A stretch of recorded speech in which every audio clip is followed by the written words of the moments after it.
Hello everyone, welcome to Do Dream.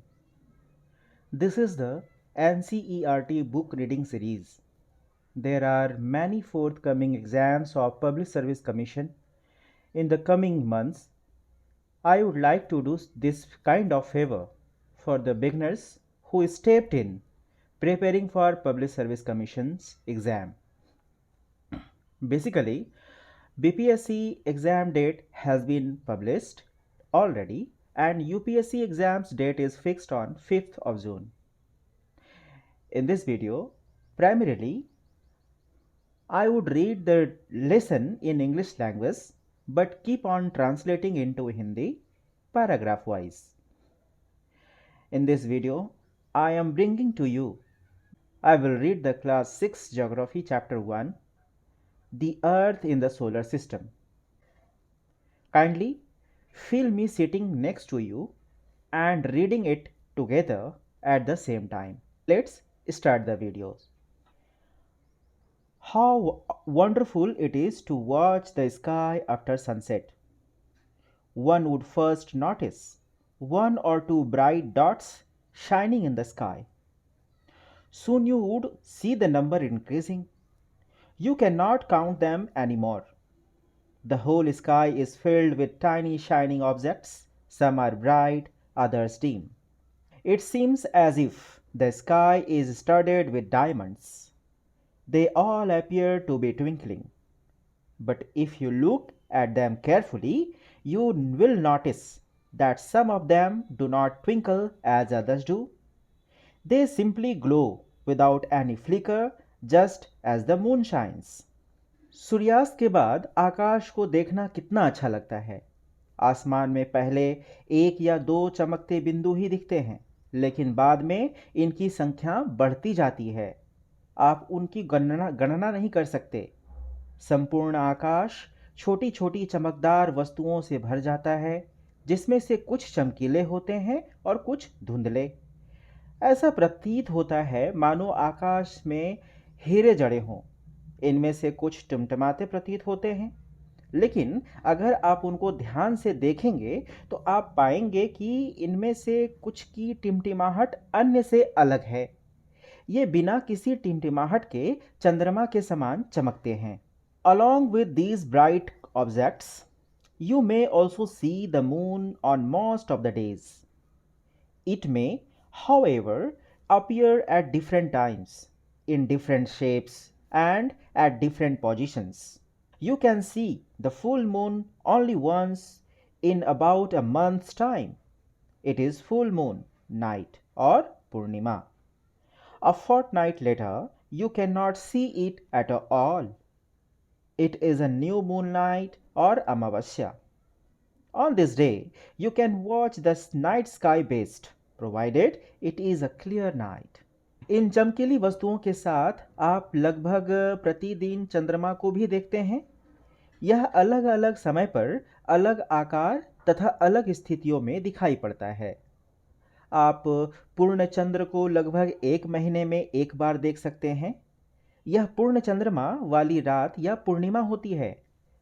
यह नए चंद्रमा की रात्रि या अमावस्या होती है।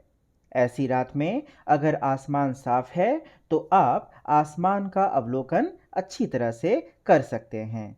Do you wonder why can't we see the moon and all those bright tiny objects during the daytime?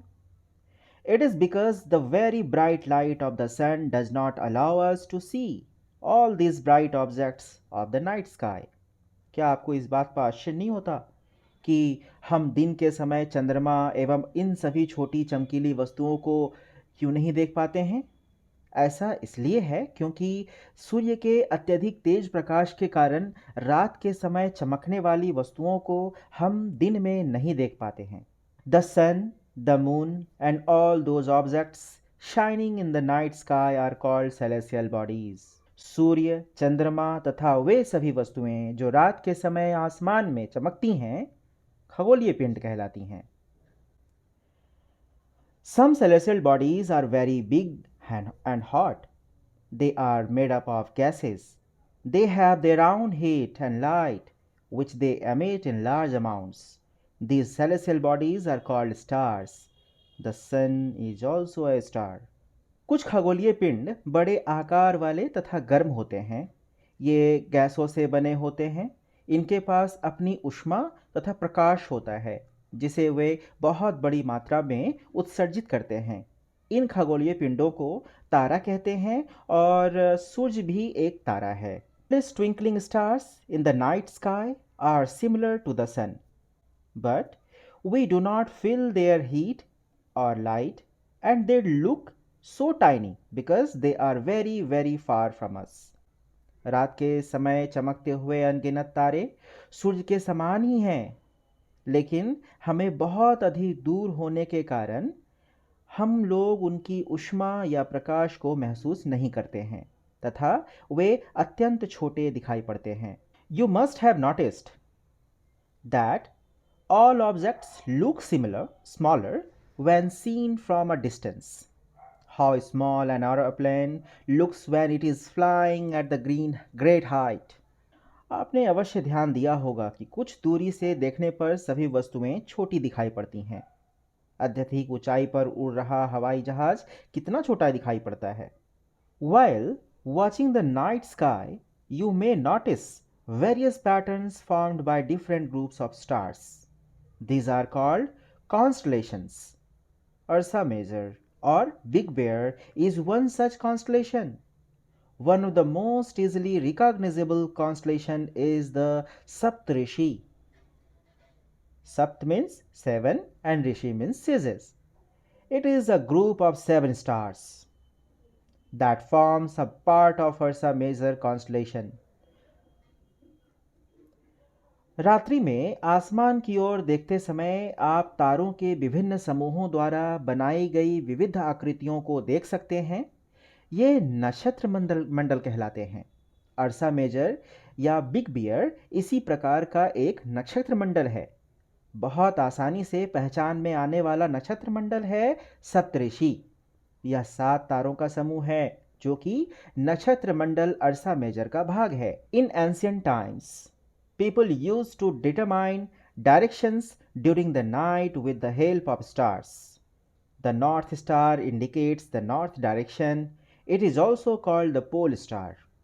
It always remains in the same position in the sky. We can locate the position of the pole star with the help of the Saptarishi.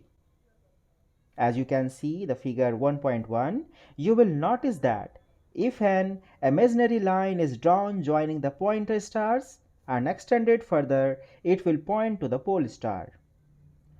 प्राचीन समय में लोग रात्रि में दिशा का निर्धारण तारों की सहायता से करते थे।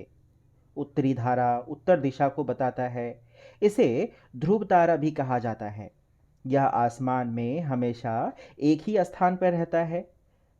हम सप्तऋषि की सहायता से ध्रुव तारे की स्थिति को जान सकते हैं। जैसा कि चित्र 1.1 में आप देख सकते हैं कि यदि सप्तऋषि मंडल के संकेतक तारों को आपस में मिलाते हुए एक काल्पनिक रेखा खींची जाए एवं उसे आगे की ओर बढ़ाया जाए तो यह ध्रुव तारे की ओर इंगित करेगी।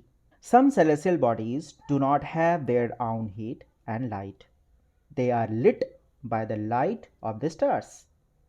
Such bodies are called planets. The word planet comes from the Greek word plantai, which means wanderers. The earth on which we live is a planet. It gets all its heat and light from the sky, which is our nearest star. If we look at the earth from a great distance, say the moon, it will appear to be shining just as the moon. कुछ खगोलीय पिंडों में अपना प्रकाश एवं ऊष्मा नहीं होती है। वे तारों के प्रकाश से प्रकाशित होते हैं। ऐसे पिंड ग्रह कहलाते हैं।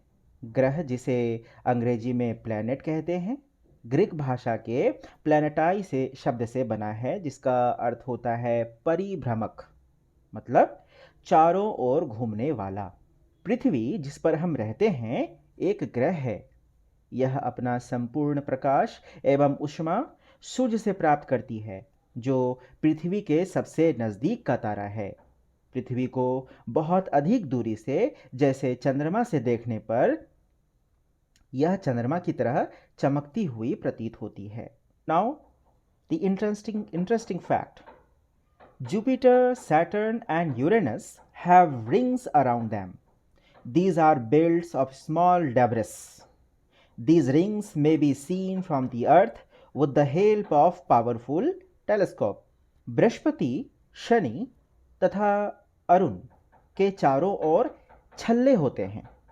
ये छल्ले विभिन्न पदार्थों के असंख्य छोटे छोटे पिंडों से बनी पट्टियां हैं। पृथ्वी से इन छल्लों को शक्तिशाली दूरबीन की सहायता से देखा जा सकता है। Solar system, the moon that we see in the sky is a satellite. It is a companion of our Earth and moves around it. Like our Earth, there are 8 other planets that get heat and light from the sun. Some of them have their moons too. आसमान में दिखने वाला चंद्रमा एक उपग्रह है। यह हमारी पृथ्वी का सहचर है तथा इसके चारों ओर चक्कर लगाता है। हमारी पृथ्वी के समान 7 अन्य ग्रह हैं जो सूर्य से प्रकाश एवं ऊष्मा प्राप्त करते हैं। उनमें से कुछ के पास अपने चंद्रमा भी हैं। चंद्रमा जिसे उपग्रह समझा जाता है। Solar system, the sun, 8 planets, satellites, and some other celestial bodies known as asteroids and meteoroids form the solar system. We often call it a solar family with the sun as its head. सूर्य, 8 ग्रह, उपग्रह तथा कुछ अन्य खगोलीय पिंड जैसे कि क्षुद्र ग्रह एवं उल्का पिंड मिलकर सौर मंडल का निर्माण करते हैं। उसे हम सौर परिवार का नाम देते हैं जिसका मुखिया सूर्य है। The sun is in the centre of the solar system. It is a huge and made up of extremely hot gases. Sun provides the pulling force that binds the solar system. The sun is the ultimate source of heat and light for the solar system, but that tremendous heat is not felt so much by us because despite being our nearest star, it is far away from us. The sun is about 150 million kilometers away from the earth. सूर्य सौर मंडल के केंद्र में स्थित है। यह बहुत बड़ा है एवं अत्यधिक गर्म गैसों से बना है इसका खिंचाव बल इससे सौर मंडल को बांधे रखता है। सूर्य सौर मंडल के लिए प्रकाश और ऊष्मा का एकमात्र स्रोत है, लेकिन हम इसकी अत्यधिक तेज ऊष्मा को महसूस नहीं करते हैं क्योंकि सबसे नजदीक का तारा होने के बावजूद यह हमसे बहुत दूर है। सूर्य पृथ्वी से लगभग 15 करोड़ किलोमीटर दूर है। Do you know, Sol in Roman mythology is the sun god. Solar means related to the sun. The family of the sun is therefore called the solar system. पौराणिक रोमन कहानियों में सोल सूर्य देवता को कहा जाता है। सौर शब्द का अर्थ है सूर्य से संबंधित, इसलिए सूर्य के परिवार को सौर मंडल कहा जाता है। Planets. There are 8 planets in our solar system. In order of their distance from the sun, they are Mercury, Venus, Earth, Mars, Jupiter, Saturn, Uranus, and Neptune. An easy way to memorize the name of the planets in order of their distance from the sun is My very efficient mother just served us nuts. हमारे सौर मंडल में 8 ग्रह हैं। सूर्य से दूरी के अनुसार वे हैं बुध, शुक्र, पृथ्वी, मंगल, बृहस्पति, शनि, अरुण और वरुण। सूर्य से उनकी दूरी के अनुसार अंग्रेजी में ग्रहों के नाम याद रखने का आसान तरीका क्या है? My very efficient mother just served us nuts. M for Mercury, V for Venus, E for Earth, M for Mars, J for Jupiter, S for Saturn, U for Uranus, and N for Neptune. Word origin. Many words used in a language may have been taken from some other language. Geography, for example, is an English word. It has its origin in Greek, which relates to the description of the earth.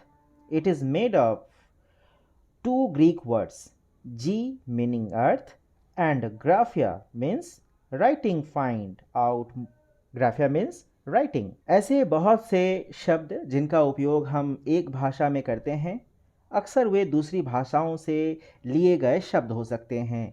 उदाहरण के लिए geography एक अंग्रेजी शब्द है। यह Greek भाषा से लिया गया शब्द है जिसका अर्थ है पृथ्वी का विवरण। यह दो ग्रीक शब्दों से मिलकर बना है जिसमें जी शब्द का अर्थ होता है पृथ्वी और ग्राफिया का अर्थ होता है लिखना। All the 8 planets of the solar system move around the sun in fixed paths. These paths are elongated. They are called orbits. Mercury is nearest to the sun. It takes only about 88 days to complete one round along its orbit. Venus is considered as Earth's twin because its size and shape are very much similar to that of the Earth. सौर मंडल के सभी 8 ग्रह एक निश्चित पथ पर सूर्य का चक्कर लगाते हैं। ये रास्ते दीर्घवृत्ताकार में फैले हुए हैं। ये कक्षा कहलाते हैं, ऑर्बिट। बुध सूर्य के सबसे नजदीक का ग्रह है। अपनी कक्षा में सूर्य के चारों ओर एक चक्कर लगाने में इसे केवल 88 दिन लगते हैं। मैं बात बुध की कर रहा हूं। शुक्र को पृथ्वी का जुड़वां ग्रह माना जाता है क्योंकि इसका आकार और आकृति लगभग पृथ्वी के समान ही है। Till recently, August 2006, Pluto was also considered a planet. However, in a meeting of the International Astronomical Union, a decision was taken that Pluto, like other celestial bodies, Ceres 2003, UB 313, discovered in recent past, may be called dwarf planets. अभी तक Pluto भी एक ग्रह माना जाता था, लेकिन अंतर्राष्ट्रीय खगोलीय संगठन ने अपनी बैठक अगस्त 2006 में यह निर्णय लिया कि कुछ समय पहले खोजे गए अन्य खगोलीय पिंड जैसे कि 2003 UB 313 और सिरस तथा प्लूटो बौने ग्रह कहे जा सकते हैं। Do you know, humans have always been fascinated gazing at the night sky. Those who study the celestial bodies and their movements are called astronomers. Aryabhatta was a famous astronomer of ancient India. Today, astronomers all over the world are busy exploring the universe. रात में आसमान को देखकर मनुष्य हमेशा से मोहित हुआ है। काफी रुचिकर भी है। खगोलीय पिंडों और उनकी गति के संबंध में अध्ययन करने वालों को खगोल शास्त्री कहते हैं।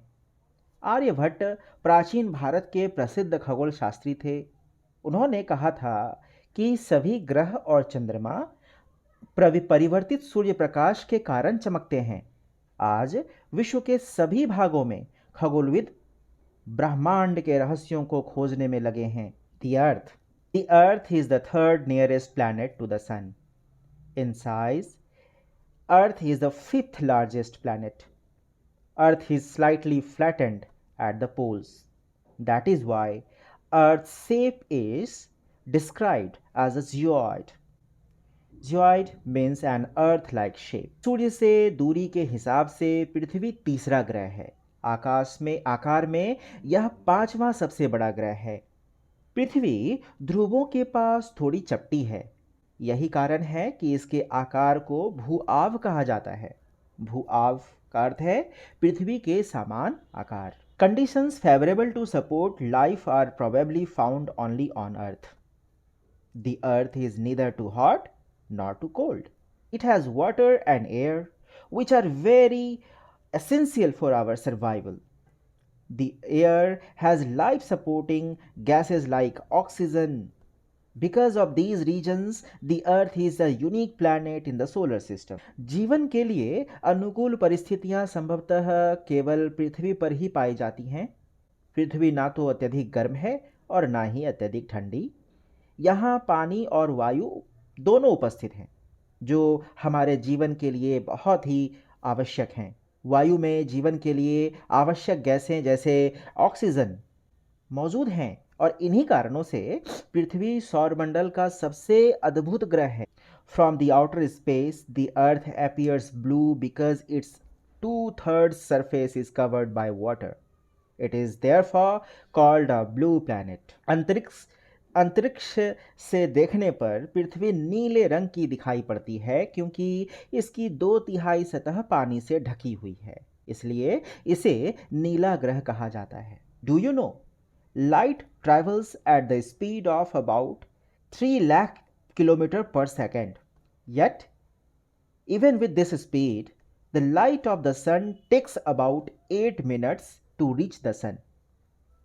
प्रकाश की गति लगभग 3 लाख किलोमीटर प्रति सेकंड है और इस गति के बावजूद सूर्य के प्रकाश को पृथ्वी तक पहुंचने में लगभग 8 मिनट का समय लगता है। The moon, our earth, has only one satellite, that is the moon. Its diameter is only per quarter that of the earth. It appears so big because it is nearer to our planet than other celestial bodies. It is about 3,84,400 kilometers away from us. Now you can compare the distance of the earth from the sun and that from the moon. हमारी पृथ्वी के पास केवल एक उपग्रह है और वह है चंद्रमा। इसका व्यास पृथ्वी के व्यास का केवल 1/4 है। यह इतना बड़ा है इसलिए प्रतीत होता है क्योंकि यह हमारे ग्रह से अन्य खगोलीय पिंडों की अपेक्षा नज़दीक है। यह हमसे लगभग 3,84,400 किलोमीटर दूर है। अब आप पृथ्वी से सूर्य और चंद्रमा की दूरियों की तुलना कर सकते हैं। A satellite is a celestial bodies that moves around the planets in the same way as the planets move around the sun. उपग्रह एक खगोलीय पिंड है जो ग्रहों के चारों ओर उसी प्रकार चक्कर लगाता है जिस प्रकार ग्रह सूर्य के चारों ओर चक्कर लगाते हैं। Human made satellite is an artificial body. It is designed bye scientists to gather information about the universe or for communication. It is carried by a rocket and placed in the orbit around the earth. Some of the Indian satellites in space are INSAT, IRS, EduSat, etc. मानव निर्मित उपग्रह एक कृत्रिम पिंड है। यह वैज्ञानिकों के द्वारा बनाया गया है जिसका उपयोग ब्रह्मांड के बारे में जानकारी प्राप्त करने एवं पृथ्वी पर संचार माध्यम के लिए किया जाता है। इसे रॉकेट के द्वारा अंतरिक्ष में भेजा जाता है और पृथ्वी की कक्षा में स्थापित कर दिया जाता है। अंतरिक्ष में उपस्थित कुछ भारतीय उपग्रह भी हैं जैसे इनसेट है, IRS है, एजुसेट है और इत्यादि। चंद्रमा पृथ्वी का एक चक्कर लगभग 27 दिन में पूरा करता है। लगभग इतने ही समय में यह अपने अक्ष पर एक चक्कर भी पूरा करता है। इसके परिणाम स्वरूप पृथ्वी से हमें चंद्रमा का केवल एक ही भाग दिखाई पड़ता है। चंद्रमा की परिस्थितियां जीवन के लिए अनुकूल नहीं है। इसकी सतह पर पर्वत, मैदान एवं गड्ढे हैं जो चंद्रमा की सतह पर छाया बनाते हैं।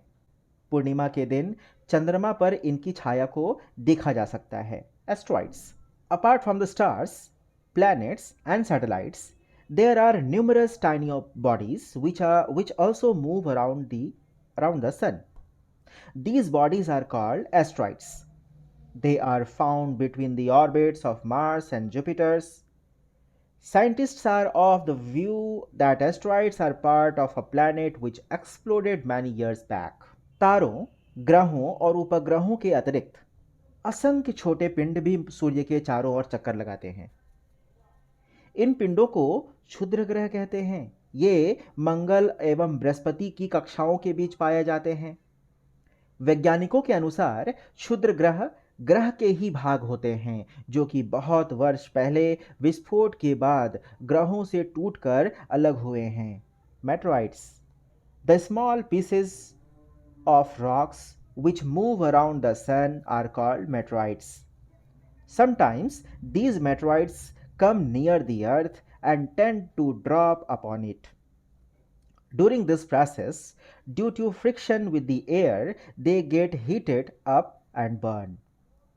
It causes a flash of light.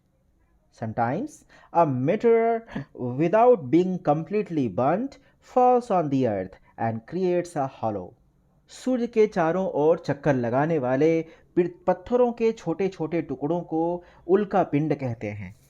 मेटेराइट्स, कभी कभी ये उल्का पिंड पृथ्वी के इतने नज़दीक आ जाते हैं कि इनकी प्रवृत्ति पृथ्वी पर गिरने की होती है। इस प्रक्रिया के दौरान वायु के साथ घर्षण होने के कारण ये गर्म होकर जल जाते हैं। फलस्वरूप चमकदार प्रकाश उत्पन्न होता है। कभी कभी कोई उल्का पूरी तरह जले बिना पृथ्वी पर गिरती है, जिसे धरातल पर गड्ढे बन जाते हैं, जैसे कि महाराष्ट्र में आप पा सकते हैं लोनार झील। Do you see a whitish broad band like a white glowing path across the sky on a clear starry night? It is a cluster of millions of stars. This band is the Milky Way galaxy. Our solar system is a part of this galaxy. In ancient time, it was imagined to be a river of light flowing in the sky. Thus, it was named Akash Ganga. A galaxy is a huge system of billions of stars and clouds of dust and gases. There are millions of such galaxies that make the universe. It is difficult to imagine how big the universe is. Scientists are still trying to find out more and more about it. We are not certain about its size, but we know that all of us, you and I, belong to this universe. क्या आपने तारों वाले खुले आकाश में एक ओर से दूसरी ओर तक फैली चौड़ी सफेद पट्टी की तरह एक चमकदार रास्ते को देखा है? यह लाखों तारों का समूह है। यह पट्टी आकाश गंगा मिल्की वे है। हमारा सौरमंडल इस आकाश गंगा का एक भाग है। प्राचीन भारत में इसकी कल्पना आकाश में प्रकाश की एक बहती नदी से की गई है। इस प्रकार इसका नाम आकाश गंगा पड़ा था। आकाश गंगा करोड़ों तारों, बादलों और गैसों की एक प्रणाली है। इस प्रकार की लाखों आकाश गंगाएं मिलकर ब्रह्मांड का निर्माण करती हैं। ब्रह्मांड की विशालता की कल्पना करना अत्यधिक कठिन है। वैज्ञानिक अभी भी इसके बारे में अधिक से अधिक जानकारी एकत्र करने में जुटे हैं। इसके आकार के संबंध में हमें कोई जानकारी नहीं है, लेकिन फिर भी हम जानते हैं कि हम सभी इसी ब्रह्मांड का हिस्सा हैं। That's all for today. I will bring the next chapter of class 6 geography tomorrow.